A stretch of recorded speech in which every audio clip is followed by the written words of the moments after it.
사람은 인생을 바라보는 관점에 따라서 삶의 가치가 달라집니다. 해밍웨이는 그의 작품 노인과 바다를 통해서 인간은 상어떼가 우글거리는 바다 한복판에 던져진 존재라고 그렇게 우리에게 말하고 있습니다.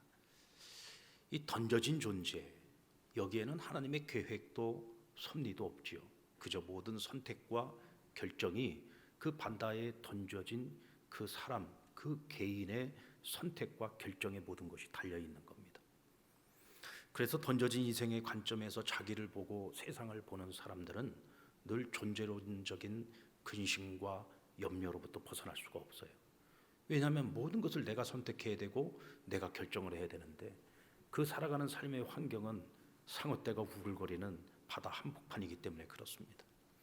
그래서 그 던져진 인생 가운데 더 이상 삶의 의미를 찾기가 힘들어지면 많은 사람들이 내게 주어지는 죽음이 아니라 스스로 선택하는 죽음을 결정하기도 하죠. 그래서 해밍웨이도 결국 자살을 하지 않았습니까? 그런가 하면 인생을 보내진 존재로서 보는 관점이 있어요. 이것은 우리 그리스도인의 인생관이라고 저는 생각을 합니다. 하나님께로부터 선한 목적을 가지고 이 세상에 보냄을 받은 존재로서 나를 이해하는 거죠. 그 나라는 존재는 뭐냐? 나는 하나님께로부터 세상에 보냄을 받은 존재다.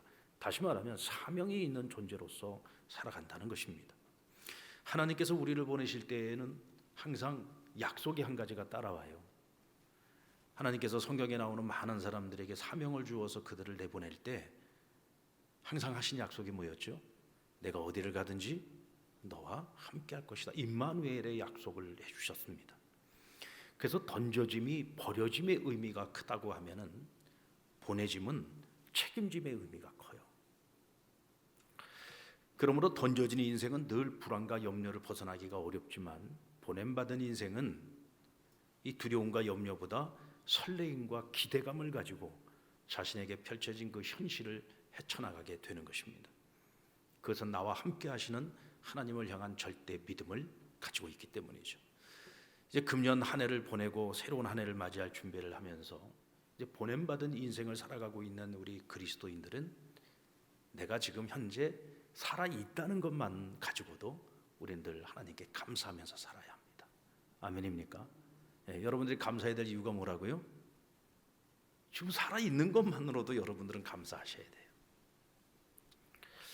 누군가는 이렇게 사는 것보다는 차라리 죽는 것이 낫겠다라고 생각하는 사람들도 있습니다.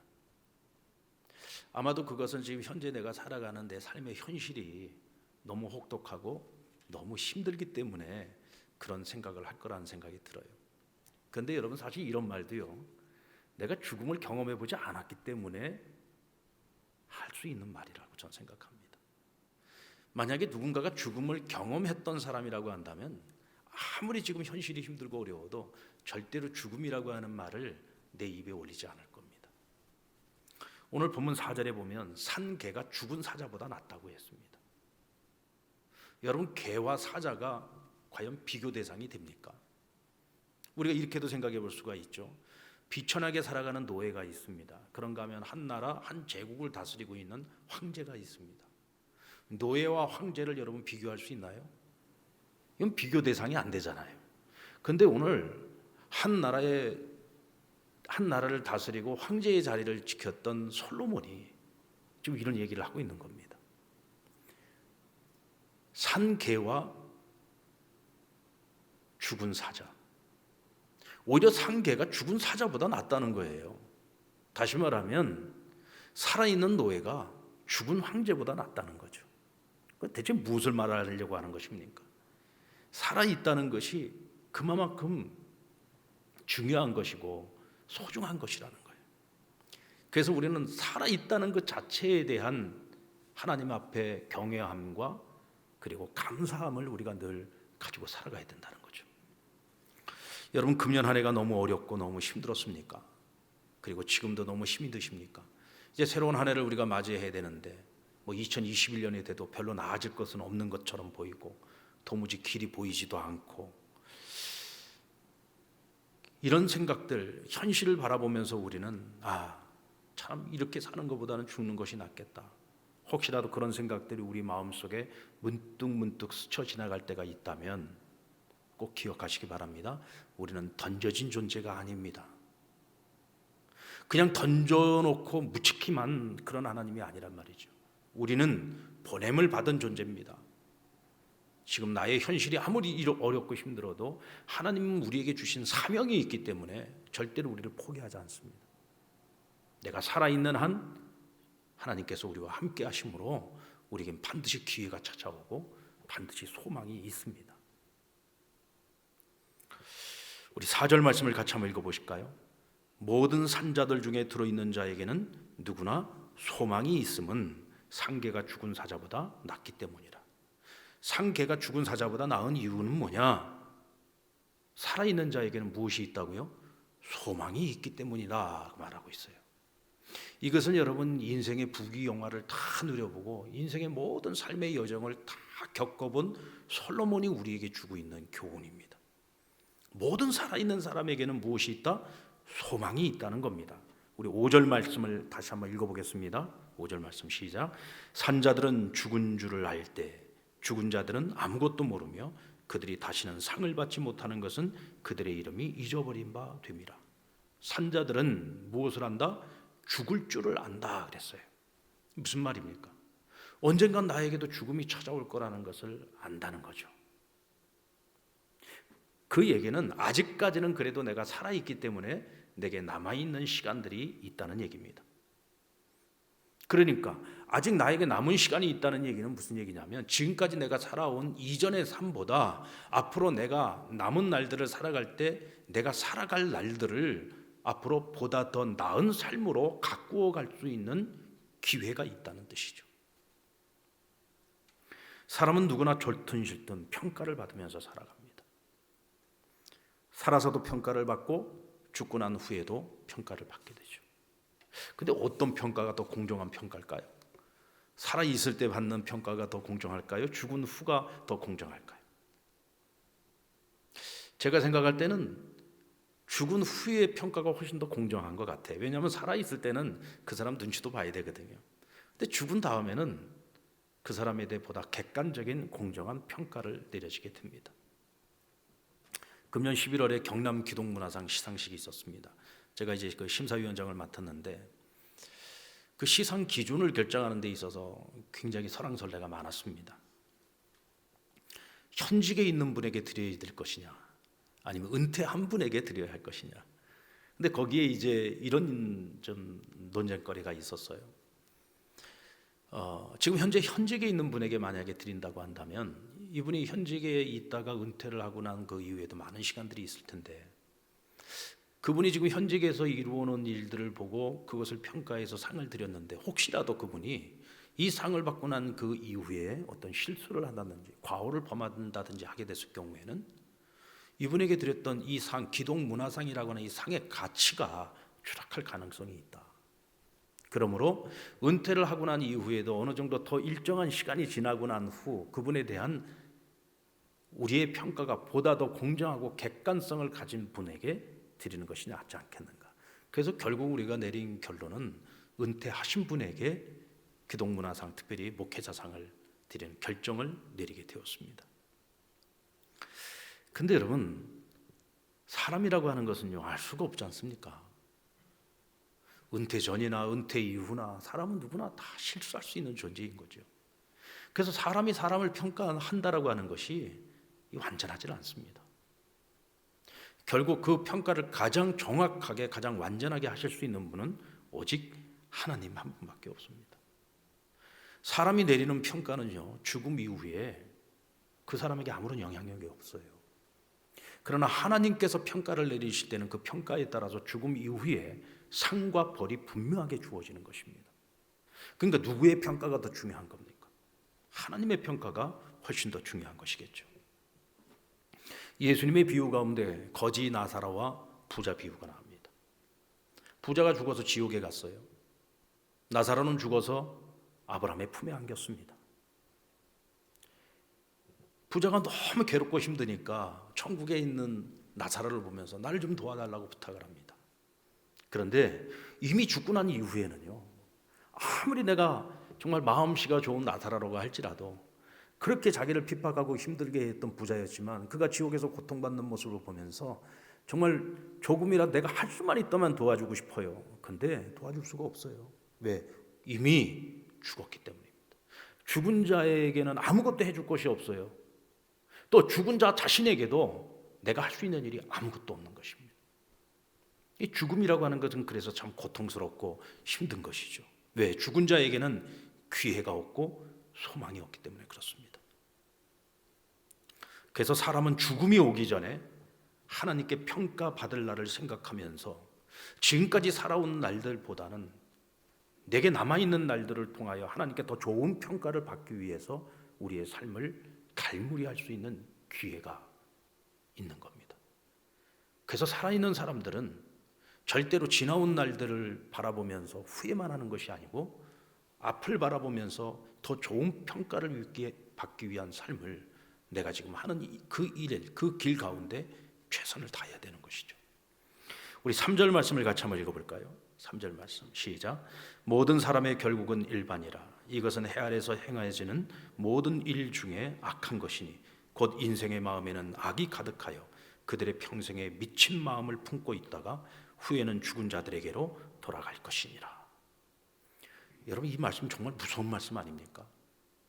모든 사람, 모든 인생이 그 마음에 악한 마음이 있는데 그 악한 마음을 가지고 평생에 미친 마음을 품고 살다가 그렇게 죽는다는 거예요. 여러분, 사람들이 뭐에 미쳐서 살아가죠? 우리가 세상을 보면 사람들이 돈에 미쳐서 살잖아요. 지금 코로나 때문에 다 죽겠다고 힘들다고 다 어려운데 여러분들 TV 뉴스에 나오는 것들을 보면은요, 여전히 세상은 미쳐 있는 것 같아요. 어렵고 힘들 때일수록 우리가 이웃을 서로 돌보고 살피고 섬기고 어떻게든 우리가 같이 살려고 애를 써야 되는데 이 어려운 중에도 어떻게 하면 돈 벌 궁리만 더 하고 그러다 보니까 어디다 투자할 데가 없으니까 맨 부동산에다가 투자해서 집값은 계속 올라가고 이런 기이한 현상들이 지금 막 우리 사회에 일어나잖아요. 사람들이 하나같이 지금 다 믿을 건 돈밖에 없다고 생각하는 것 같아요. 그러니까 지금 다들 돈에 미쳐가고 있는 거죠.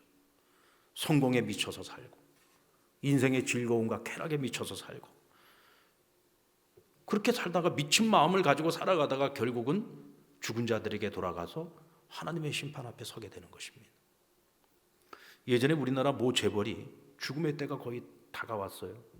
이제 그의 몸은 정말 내 몸 하나도 제대로 가누기가 어려울 정도로 이제는 거의 기력이 다 쇠해버린 그런 몸이었습니다. 죽을 날을 바라보고 있는 사람이었어요. 근데 몸 파는 여자들을 자기 별장에다 불러놓고 그곳에서 유흥을 벌였어요. 그것이 언론을 통해서 밝혀지면서 얼마나 망신을 톡톡히 당했습니까? 사람이요, 하나님을 만나지 못하고요, 영원한 것에 소망을 두지 않고 살아가면은 딱 이런 모습이 될 수밖에 없는 겁니다. 인생의 마지막 순간에 영혼을 준비해야 되는데 이 사람은 영혼을 알지 못하니까 이 땅에서는 열심히 살았어요.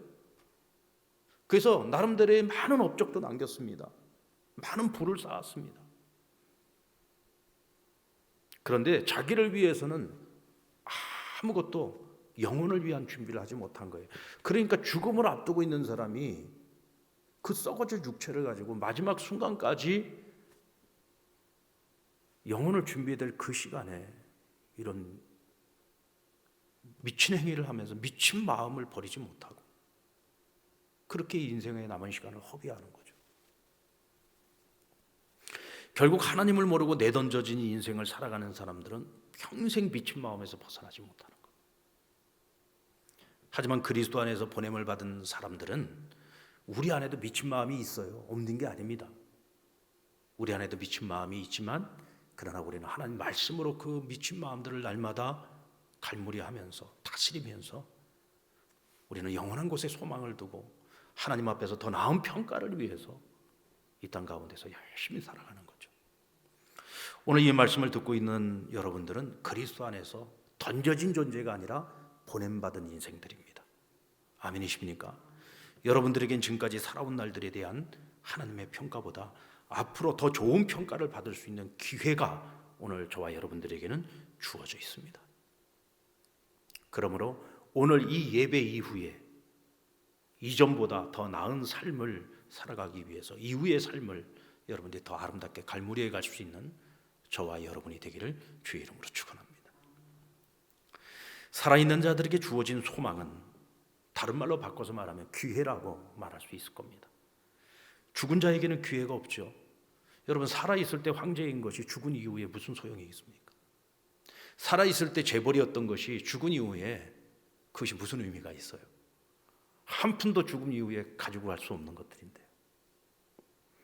하지만 비록 지극히 평범한 사람이고 보잘것없는 사람이라고 할지라도 살아있는 자에게는요, 소망이 있고요, 그에게는 더 나은 삶을 살아갈 수 있는 기회가 있는 것입니다. 어떤 일은 말합니다. 나에게는 기회가 없었어. 다른 사람들에게 다 주어졌던 기회가 나에게는 없었어. 근데 과연 정말로 기회가 없었던 것일까요?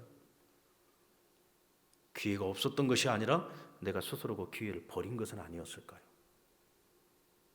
나는 기회를 잃었다고 말하는 사람들도 있습니다. 근데 과연 기회를 잃은 걸까요? 어쩌면 잃어버린 것이 아니라 우리가 스스로 기회를 버린 것일 때가 더 많았을 겁니다. 예를 들면 공부라는 것도 그렇죠. 이제부터 내가 정말 정신을 차리고 공부해야 되겠다. 그러면 오늘부터 공부를 해야 되는데 오늘은 마지막으로 내가 놀고 내일부터 공부하겠다. 이런 사람은 중학교 올라가면 고등학교 올라가면 내가 공부 열심히 하겠다. 고등학교 올라가면 대학 가면 열심히 하겠다. 그러다가 결국은 평생에 배울 수 있는 기회를 다 잃어버리고 마는 거예요. 지금 여러분들 우리의 나이가 지금 몇이 되었던지요, 지금 내가 뭔가를 배우겠다라고 하는 마음이 있을 때에 시작하시면 됩니다. 늦었다고 생각할 필요가 없어요. 내가 배워야 되겠다라는 생각을 하는 것은 뭐냐면 내가 그것을 배웠을 때 나에게 쓸모가 있다고 생각하기 때문에 내가 배우려고 하는 거거든요. 그렇다면 그것은 기회가 온 거예요. 아직 내가 살아있기 때문에. 그럼 지금부터라도 시작하면 배워서 얼마를 써먹든지 간에 잠깐을 써먹더라도 내가 배운 그것을 내 삶 속에서 써먹고 죽을 수 있는 겁니다. 근데 그것을 내일로 미루는 사람은 죽었다 깨나도 배울 수 있는 기회를 잡을 수가 없는 거죠. 결국은 내가 그 기회를 다 버리고 마는 겁니다. 우리가 정직하게 살아가는 것, 진실한 삶을 살아가는 것도 역시 마찬가지인 것 같아요.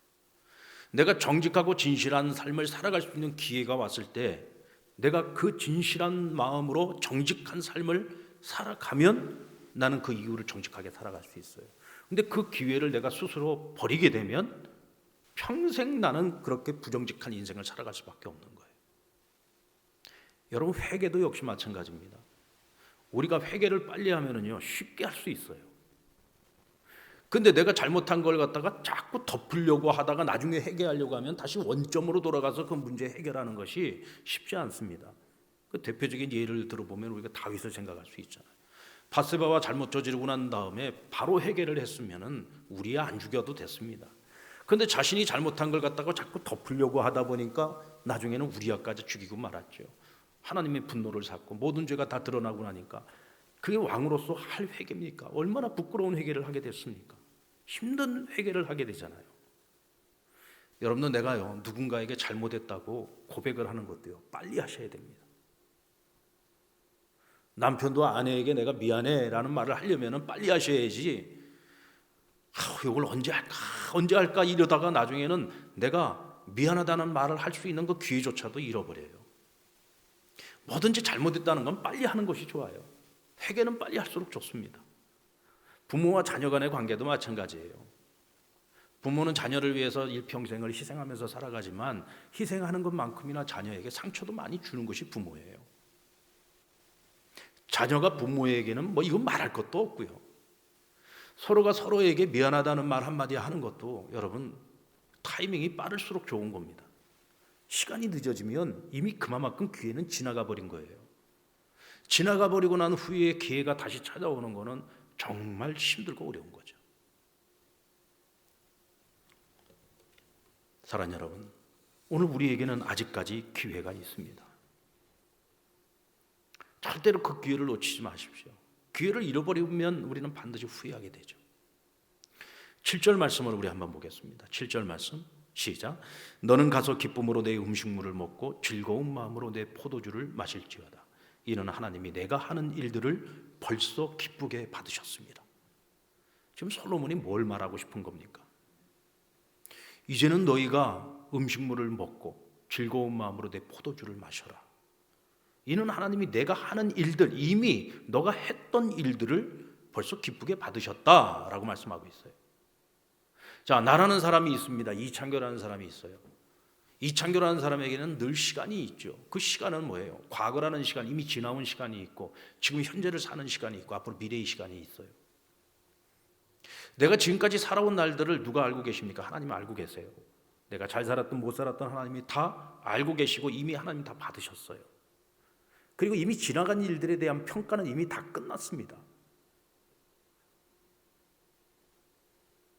근데 많은 사람들이 보면 지나온 날들, 이미 평가가 다 끝나버린 여기에 우리가 매여서 살아가는 경우가 너무 많아요. 그러니까 여기에 매여 있으니까 앞으로 달려나가지 못하는 거죠. 우리에게는 얼마만큼의 시간이 남아있는지 우리가 알 수는 없지만 분명한 것은 살아있는 사람에게는 아직 남아있는 시간들이 있어요. 그렇다고 한다면 이미 지나간 시간에 대한 평가는 끝났으니까 우리가 하나님께 더 나은 평가를 얻기 위해서 이 남은 시간들을 우리가 보다 가치 있게 살아갈 수 있잖아요. 오늘 솔로몬은 그 얘기를 하고 있는 겁니다. 너희의 지난 과거는 이미 하나님이 기쁘게 받으셨으니 이제는 앞을 보고 가라. 다윗이 뒤늦게 후회하고 하나님 앞에 회개했죠. 하나님이 그를 용서하십니다. 용서는 하셨지만 밧세바와 저지른 그 죄의 대가를 치르게 하셨잖아요. 그 대가가 뭐였습니까?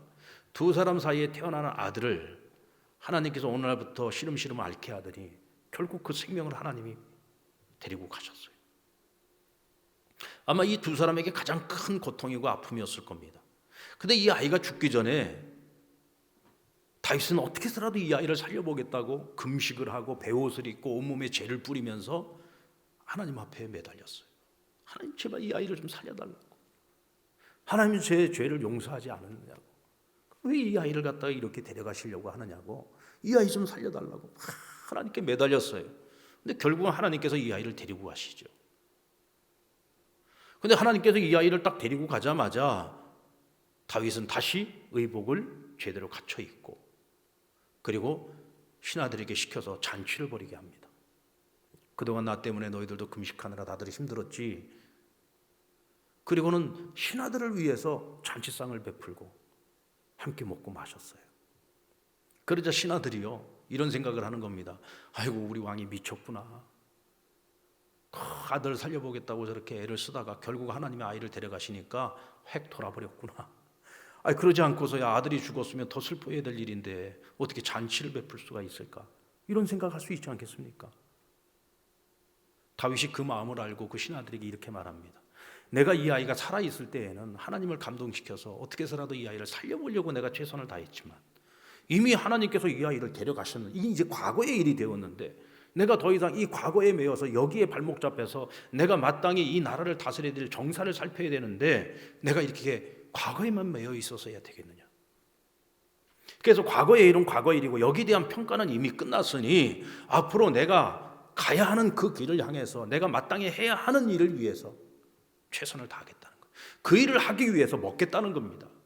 그 일을 하기 위해서 내가 다시 힘을 내겠다는 거죠. 일상의 삶으로 내가 다시 돌아가겠다는 겁니다. 이게 얼마나 지혜로운 겁니까? 여러분 다윗의 위대함이 바로 여기에 있는 거죠. 저는 이것이 산자의 지혜로운 자세라고 생각합니다. 오늘 우리에게도 바로 그런 자세가 필요합니다. 여러분 혹시 우리가 살아오면서 지난 날 하나님 앞에서 영적인 생활에 있어서 실패를 경험했습니까? 아니면 사람과의 관계에서 어떤 실패를 경험했습니까? 일과의 관계에서 어떤 실패를 경험했습니까? 그러면 이미 지나간 일에 자꾸 매이지 마시란 말이죠. 여기에 매여 있으면 우리는 한 발자국도 앞으로 못 나갑니다. 뒤의 것은 이미 평가가 끝났으니 남은 평가를 위해서 내 남은 삶을 위해서 우리는 더 열심히 하나님 우리에게 맡겨진 것이 있다면 그 일에 최선을 다하는 삶을 살아가야 된다는 거죠. 그리고 산자들에게 정결한 행복을 누리며 살 것을 당부하고 있습니다. 우리 8절 말씀 같이 읽겠습니다. 시작. 내 의복을 항상 희게 하며 내 머리에 향기름을 그치지 아니하도록 할지니라. 여기서 내 의복을 항상 희게 하라는 말은 정결한 삶을 말하는 것입니다. 성경에서 신의복을 말을 할 때는 이 정결한 신부를 우리가 떠올리게 되지 않습니까? 정결한 신부, 이 신부의 첫 번째 조건이 뭐죠? 순결입니다. 깨끗한 거죠. 남편에 대한 나의 책임을 다하기 위해서 신부는 자신의 순결을 지켜야 되는 거예요. 그리고 한눈 팔지 않고 끝까지 오직 그 신랑만 바라보고 그 신랑만 사랑하는 거죠. 그것이 신부의 책무 아니겠습니까? 제가 결혼식 주례할 때 항상 마지막 당부가 뭐냐면 한눈 팔지 말라는 겁니다. 애나 어른이나 노인이나 할 것이 없이 하나같이 다들 넘어지는 이유를 보면 한눈 팔다가 넘어지잖아요. 이 부부가 같이 살면서 한눈만 팔지 않아도 넘어질 일이 없어요. 그런데 우리가 살면서 요즘 이 세상에서 얼마나 많은 시험거리, 유혹거리, 미혹하는 것들이 많습니까? 그러니까 우리가 서로에게서 잠시만 시선을 떼고요, 잠시만 딴 생각하고 있어도 미혹하는 영들이 와서 가정을 파괴하고 마는 거죠. 그러니까 하나님께서 짝지어 주신 우리는 둘이 한 몸이요, 하나님께서 내게 허락하신 내 인생의 최고의 보배라는 마음을 가지고 늘 서로를 바라보면서 서로 섬기면서 서로 사랑하면서 그렇게 살아가면 그 가정에 마귀가 찾아올 수도 없고 와서도 시험할 거리가 없는 거예요. 우리 9절 말씀해 보면은 내 헛된 평생의 모든 날, 곧 하나님이 해 아래서 내게 주신 모든 헛된 날에 내가 사랑하는 아내와 함께 즐겁게 살지어다. 그것이 내가 평생의 해 아래서 수고하고 얻은 내 몫이니라. 우리는 인생의 헛된 날들을 살아간다고 했습니다. 근데 그 헛된 날 중에 하나님께서 우리에게 허락하신 유일한 즐거움이 있어요. 그 즐거움이 뭐냐면 남편과 아내가 일평생 하나님이 허락하신 그 범위 안에서 행복하고 즐겁게 살아가라는 겁니다. 부부의 행복을 하나님이 주셨어요. 사실 부모와 자녀의 관계는요, 책임의 관계입니다. 그런데 부부 관계는요, 사랑의 관계예요. 사실 자녀도 사랑의 관계지만 사랑이 이전에 책임의 관계가 더 큰 겁니다. 부모나 하나님께서 우리에게 그 아이를 맡겨주셨기에 이 아이를 하나님의 자녀로 잘 양육해야 될 청지기로서의 사명, 그 책임이 더 큰 거예요. 그래서 자녀는 양육하는 동안에 즐거운 날들도 많이 있지만 그 자식들 때문에 힘들고 어려운 날들도 많이 있잖아요. 근데 부부 관계는 그런 관계가 되면 안 됩니다. 함께 살아가면서 늘 즐거워야 돼요. 어려운 날들도 함께하고 즐거운 날들도 함께하면서 서로 위로하고 격려하면서 하나님 외에 나에게 가장 큰 버팀목이 되어주는 존재, 그것이 바로 부부인 거죠. 그런데 이 세상에 많은 부부들이 함께 살면서 행복하지 않아요. 즐겁지 않아요. 그래서 깨어지고 헤어지는 경우들도 얼마나 많습니까? 부부관계는요, 아무리 노력을 해도 안 되는 건 또 안 되는 때가 있어요. 도저히 이 사람하고 살아가지는 더 이상 행복할 수가 없어. 이 사람하고 살다가는 제명에 못 죽겠어. 이제 그러면 어떻게 해요? 헤어져야죠. 이혼을 해야죠. 어떤 분들은 이제 우리 그리스도인들 가운데 정말 너무너무 괴로워서 부부가 함께 살면서 너무너무 괴롭고 너무너무 힘들어. 막 죽고 싶을 만큼 힘들어요. 심지어는 막 자살을 생각할 만큼 힘들어. 그런데도 이혼을 결심을 못 하더라고요. 왜 이혼을 결심을 못 하냐? 성경에 이혼하면 안 된다고 얘기를 하니까. 근데 보니까 이렇게 살다가는 죽겠어요. 이 사람이 죽겠어요. 자기만 죽는 것이 아니라 자녀들까지도 너무 큰 피해를 당하고 이 자녀들의 인생까지 다 망가지게 생겼어요. 성경에 여러분 이혼하지 말라는 얘기 없습니다. 모세의 율법에도 보면은 분명한 이혼 사유가 있을 때에는 증서를 써주고 이혼하라 그랬어요. 왜? 그래야 이 사람이 살 수 있기 때문이에요.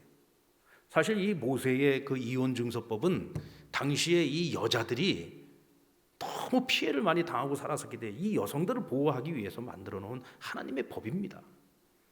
오늘날에도 보면은요, 정말 이런 말 하면 좀 그렇지만 그지 같은 남편 만나가지고 정말 죽지 못해서 살아가는 아내들이 꽤 있어요. 정말 날마다 죽음을 생각해야 될 정도로 고통스럽게 살아가는 사람들이 있더라고요. 그런 경우에는 어떻게 할 것입니까? 둘이 한 몸이지만 하나님께서 갈라놓기 전에는 같이 살아야 되지만 하나님이 갈라놓으시면 갈라져야죠. 그리고 새로운 행복을 찾아야 되지 않겠습니까? 그런데 신랑 되신 예수 그리스도와 그의 신부된 교회는요, 갈라지면 끝입니다. 멸망이에요. 헤어지면 불행입니다. 그리스도와 신부인 교회의 관계는요, 이 세상 부부 관계하고는 또 달라요. 하나님을 떠나서 살아가는 인생에게는 어떤 희망도 없습니다. 살아있으나 그건 살아있는 것이 아니에요. 언젠가 그에게 닥쳐올고 죽음 이후에는 영원한 영벌만이 그 앞에 기다리고 있는 것입니다. 그러니까 이 땅을 살아가는 동안에도 던져진 인생으로 살아가는 그 인생이 절대로 행복할 수 없고 안전할 수 없고 한시도 평강을 누리면서 살아갈 수 없는 겁니다. 오늘 우리 그리스도인들이 행복하게 사는 길은 오직 예수 그리스도 안에서 사는 것입니다. 그분의 거룩한 신부가 되어서 오늘 우리 자신을 정결하게 하나님 말씀으로 우리를 날마다 갈무리하면서 언제나 내가 하나님 앞에 더 좋은 평가를 받기 위해서 끊임없이 애쓰고 수고하는 삶을 살아갈 때 그것이 우리에게 막 부담스럽고 힘든 것이 아니라 기쁘고 즐거운 일이 되는 것입니다. 안토니 킴블로라고 하는 사회학자가 뒤늦게 예수를 믿고 목사가 됐습니다.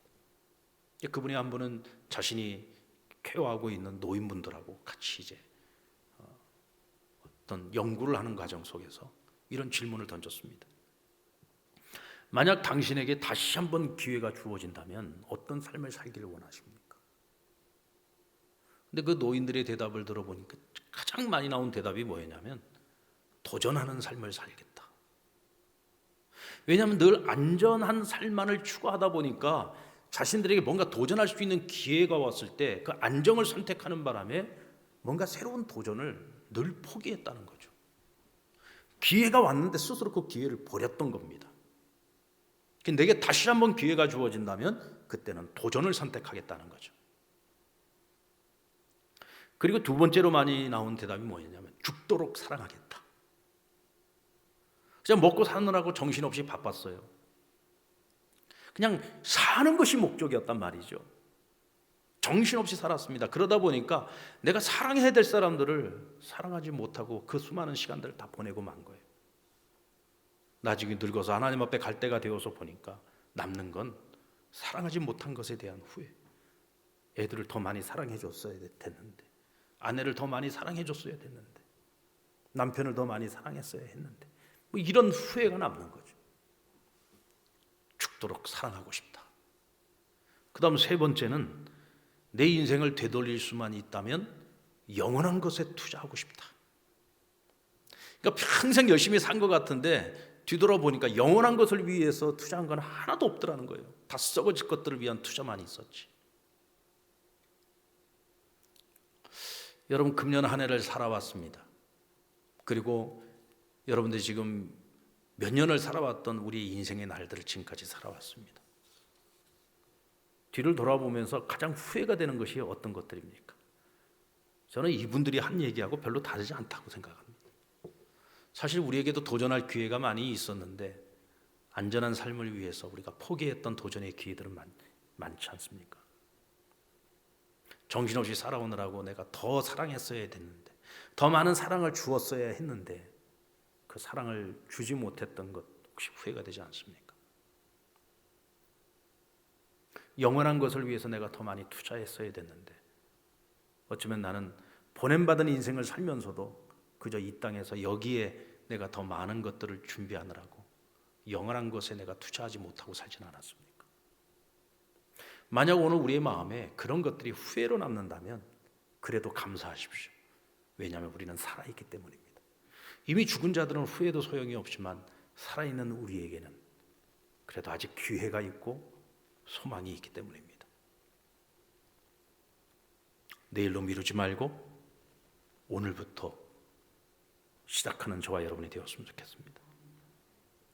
자, 우리 같이 한번 따라볼까요? 도전하는 삶을 살겠습니다. 죽도록 사랑하겠습니다. 영원한 것에 투자하겠습니다. 여러분, 살아있음을 감사하십시오. 아멘. 살아있음을 감사하십시오. 내가 오늘 주 안에서 보냄을 받은 자라는 사실을 기뻐하십시오.